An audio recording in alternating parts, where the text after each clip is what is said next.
আউযু বিল্লাহি মিনাশ শাইতানির রাজিম। বিসমিল্লাহির রহমানির রহিম। সূরা আল বাকারাহ আয়াত 101 থেকে। আর যখন তাদের নিকট আল্লাহর কাছে একজন রাসূল এলো, তাদের সাথে যা আছে তা সমর্থন করে, তখন আহলে কিতাবের একটি দল আল্লাহর কিতাবকে তাদের পেছনে ফেলে দিল, এভাবে যে মনে হয় যেন তারা কিছুই জানে না। আর তারা অনুসরণ করেছে যা শয়তানরা সুলাইমানের রাজত্বে পাঠ করত। আর সুলাইমান কুফরি করেনি, বরং শয়তানরাই কুফরি করেছে। তারা মানুষকে জাদু শেখাতো এবং তাদের অনুসরণ করেছে যা নাজিল করা হয়েছিল বাবেলের দুই ফেরেশতা হারুত ও মারুতের উপর। আর তারা কাউকে শেখাতো না যে পর্যন্ত না বলতো যে আমরা তো পরীক্ষা, সুতরাং তোমরা কুফরি করো না।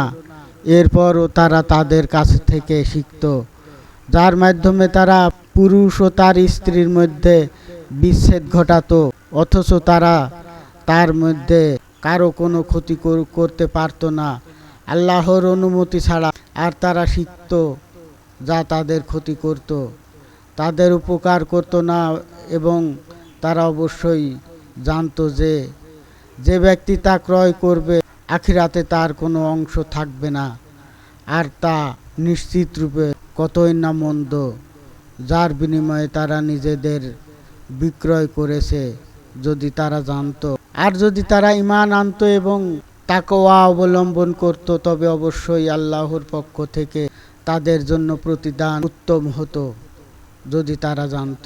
হে মুমিনগণ, তোমরা রাইনা বলো না, বরং বলো উনজুর না।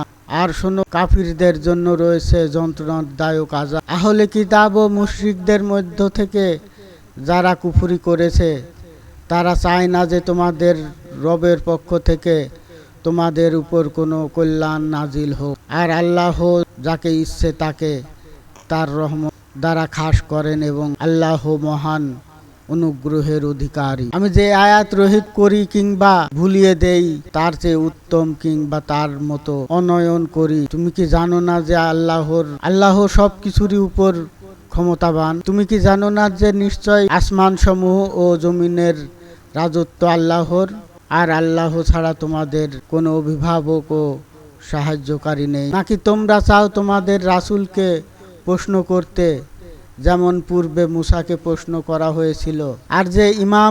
আর যে ইমানকে কুফরে পরিবর্তন করবে সে নিশ্চয়ই সোজা পথবিচ্যুত হলো। আহলে কিতাবের অনেকে চাই যদি তারা তোমাদের ঈমান আনার পর কাফির অবস্থায় ফিরিয়ে নিতে পারত। সত্যি স্পষ্ট হওয়ার পর তাদের পক্ষ থেকে হিংসাবশত তারা এরূপ করে থাকে।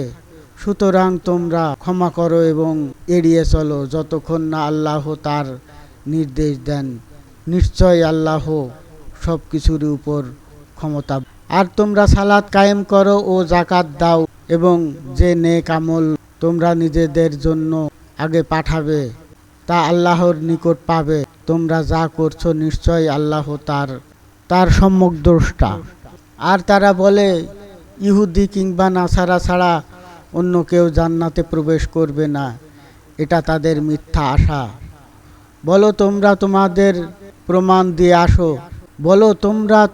প্রমাণ নিয়ে আসো, যদি তোমরা সত্যবাদী হয়ে থাকো। হ্যাঁ, যে নিজেকে আল্লাহর কাছে সোপর্দ করেছে এবং সৎকর্মশীল, তবে তার জন্য রয়েছে তার রবের নিকট প্রতিদান। আর তাদের কোনো ভয় নেই এবং তারা দুঃখিতও হবে না।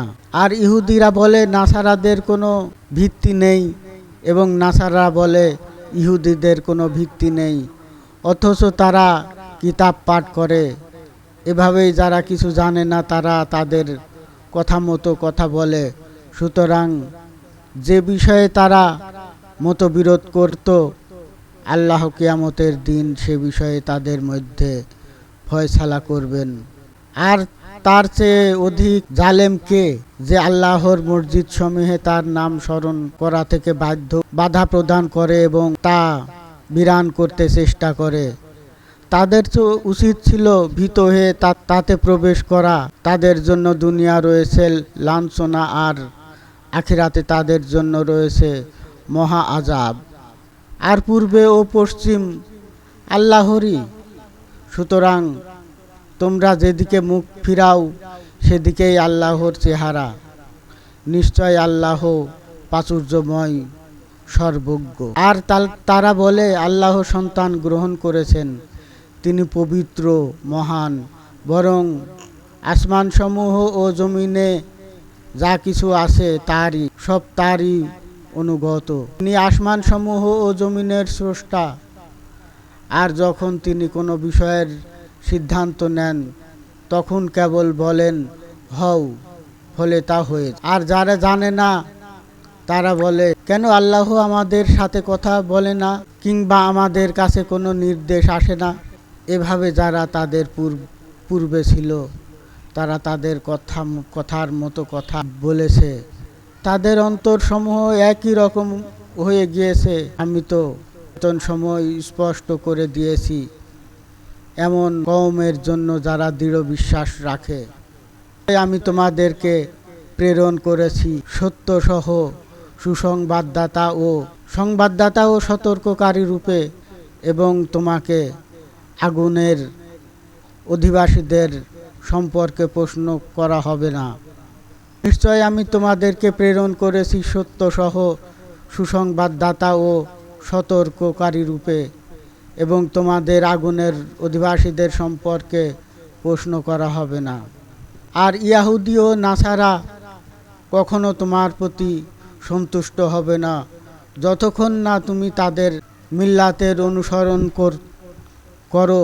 আর ইয়াহুদী ও নাসারা কখনোই তোমার প্রতি সন্তুষ্ট হবে না যতক্ষণ না তুমি তাদের মিল্লাতের অনুসরণ করো। বলো, নিশ্চয় আল্লাহর হিদায়েত, আর তুমি যাদের প্রবৃত্তির অনুসরণ করো। তোমার কাছে যে জ্ঞান এসেছে তারপর তাহলে আল্লাহর বিপরীতে তোমার কোনো অভিভাবক ও সাহায্যকারী থাকবে না।